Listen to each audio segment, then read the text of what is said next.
My name is Nicholas Dollinger. For 23 years, I've made a living digging through cold cases, everyone else abandoned. Police departments call me when technology catches up to old evidence.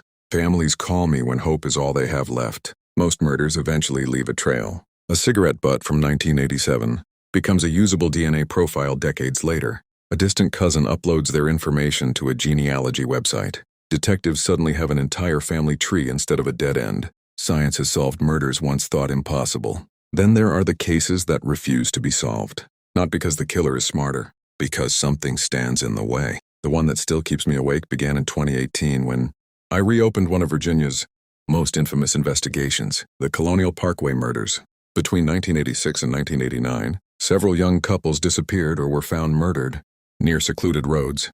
Throughout southeastern Virginia, their vehicles were often discovered abandoned, parked as if nothing unusual had happened.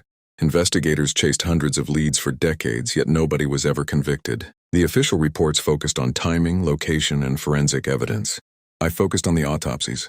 After comparing every report, I noticed something no one seemed willing to connect. Every victim was missing small portions of soft tissue or internal organs.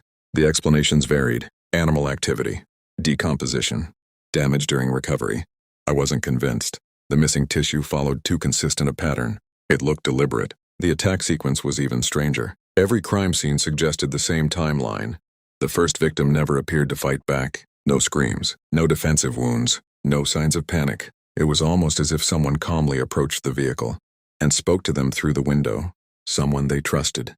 By the time the second victim realized something was wrong, the first was already gone or beyond saving. Every scene ended in desperate chaos from the surviving partner. Every scene ended too late. I had seen organized killers before. This felt different. It felt rehearsed, as if the murderer understood exactly how people reacted before they reacted themselves. That realization made me reopen every piece of evidence collected over 30 years. I had no idea it would change everything I believed about murder. New forensic testing changed everything. 4 partial DNA matches surfaced through forensic genealogy. None of them were close enough to identify a suspect, but each gave investigators a branch of a family tree worth exploring. I decided to interview every one of them myself. The first lived outside Richmond. The second was in North Carolina. The third had moved to Tennessee. The fourth still lived on Virginia's eastern shore. Different ages, different careers, different lives. Yet every interview ended with the same impossible story. The first man leaned across his kitchen table and whispered, "Someone became me." He claimed a stranger bumped into him outside a grocery store. Their hands touched for only a second. 2 days later, his wife answered the front door and welcomed another version of him into the house. She only realized something was wrong because both men arrived within minutes of each other. Police blamed stress. His family blamed mental illness. He blamed the thing wearing his face. The second witness told me she fought her own duplicate in a motel parking lot. It knew everything, she said. The way I talked, the scar on my knee, my favorite song. It even laughed like me. She escaped after striking it with a tire iron. It never bled, she said. It just smiled. The third witness refused to let me inside. He spoke through a locked screen door with a shotgun resting against the wall. "You shake hands with strangers?" he asked. I nodded. "Stop." He closed the door without another word. The fourth interview lasted nearly 4 hours. An elderly woman pulled out a faded photograph of herself taken in 1974. Standing beside her was another woman. The same height, the same clothes, the same face. "I never met my twin," she said. Because she wasn't my twin.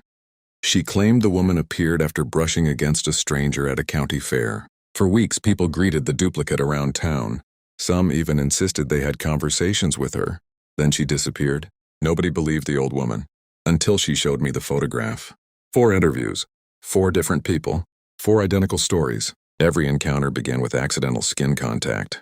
Every witness described a perfect copy of themselves. Every police report labeled the incident a delusion. I labeled it a pattern. 3 nights later, my office phone rang just after midnight. The voice was old and steady. "I hear you've been asking the wrong questions." "Who is this?" I asked. "My name is John. I've been hunting the thing you're looking for since 1983.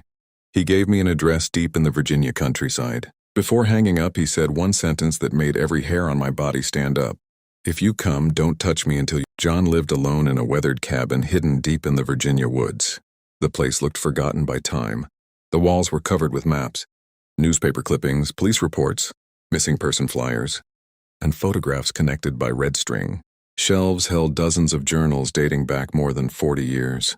He looked close to 80 even though public records listed him as 62. Long gray hair rested on his shoulders. A thick white beard covered most of his face. His eyes never stopped studying me. "You came alone," he said. I nodded.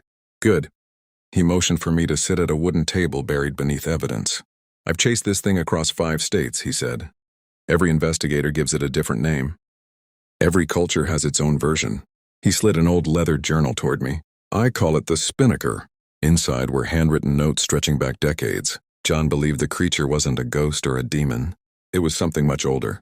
According to folklore he collected from Appalachia, native traditions, coastal legends, and forgotten newspaper archives. The creature survived by stealing identities. It studied people for days before making physical contact. A simple handshake was enough. After the first touch, it learned everything. Speech, memories, habits, mannerisms. Within days, it could become an almost perfect copy. "It doesn't wear skin," John said. "It wears people." He pointed to several crime scene photographs. The organs were never trophies. He opened another notebook filled with medical sketches. They contain the cells it needs to complete the change. The pages listed disappearances from the 1940s through the early 2000s. Different victims, different states, the same unexplained patterns. John had followed every trail, abandoned service roads, remote campsites, forgotten churches, national parks. Every investigation ended the same way. The creature vanished before anyone could identify it. Finally, he handed me a folded sheet of paper. "I've narrowed its hunting grounds."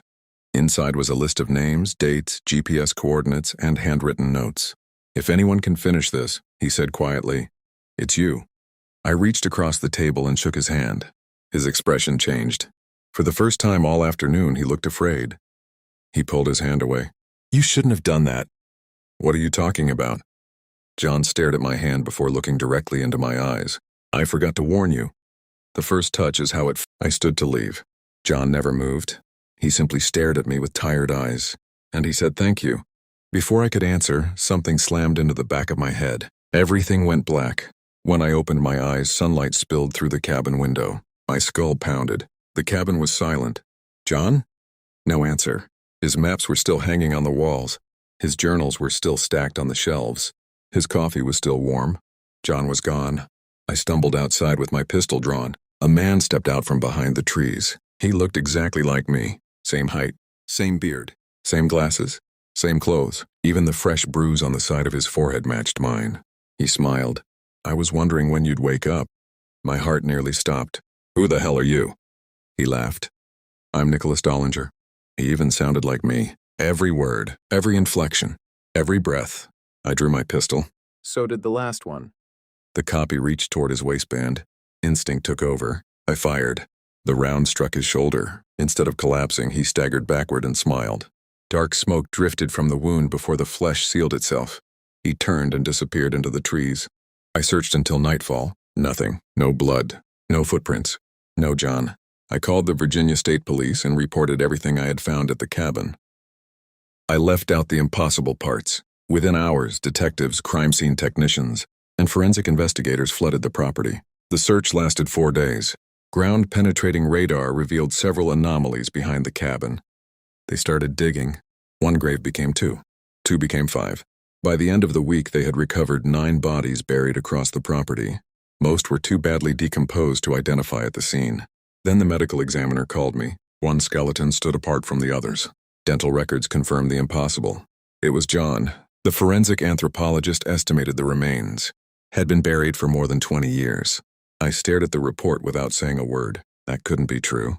I had shaken his hand. I had spent hours talking to him. I had listened to him tell me about the Spinnaker. The man I met in that cabin had been dead for decades, which meant whoever struck me that night, whoever handed me those journals, whoever smiled with my face, was never John to begin with.